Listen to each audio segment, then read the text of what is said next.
लातूर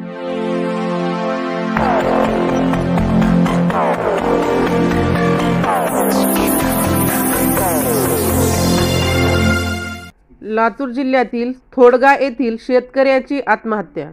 लातूर जिल्ह्यातील थोडगा या गावातील बाबूराव चामवाड या शेतकऱ्याने गाव शेजारील शेतात लिंबाच्या झाडाला गळफास लावून आत्महत्या केली आहे।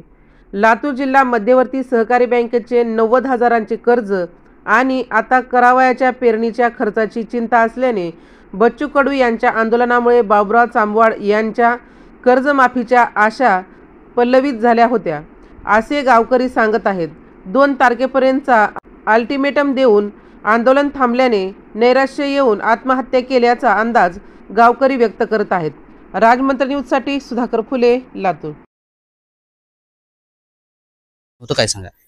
त्यांचं त्या कर्जामुळे कंटाळून त्यांनी आत्महत्या केली आणि उत्पन्नापेक्षा कर्ज जास्त झालं आणि ते कसं करावं हे, आणि मुलाला एक आजार असल्यामुळे आमचा खर्च जास्त होता। अपंग मुलगा आहे, त्याच्यामुळे त्यांनी टेन्शन घेऊन आत्महत्या। नेमकं बँकेचं किती कर्ज होतं? 90,000। आणि मग काय बँकेने तगादा वगैरे लावला होता? नाही, तगादा नाही। पेरण्याच्या संदर्भात तुम्हाला शेती किती आहे आता? आम्हाला शेती 14 एकर आहे।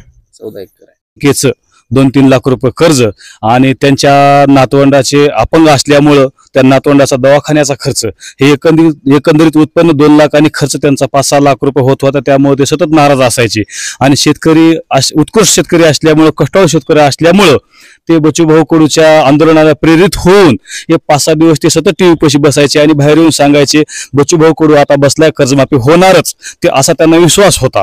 व त्या दिवशी बच्चूभाऊ कडू यांच्या तोंडातून रक्ताची उलटी आली असं त्यांना कळलं। त्या दिवशी त्यांनी हौलादिल होऊन बाहेर येऊन आम्हाला सांगत होते की बच्चूभाऊ कडू यांच्या तोंडातून रक्ताची उलटी आली असं सांगितले व बच्चूभाऊ कडू यांचं आंदोलन माघारी कर्जमाफी न होता झालं। आता कसं होईल या निराशेतूनच त्यांनी आत्महत्या केली असावी असं मला वाटतंय। ईश्वर त्यांच्या घराला व पूर्ण कुटुंबाला आधार ईश्वरचरणी प्रार्थना करतो, त्यांच्या कुटुंबाला पूर्णपणे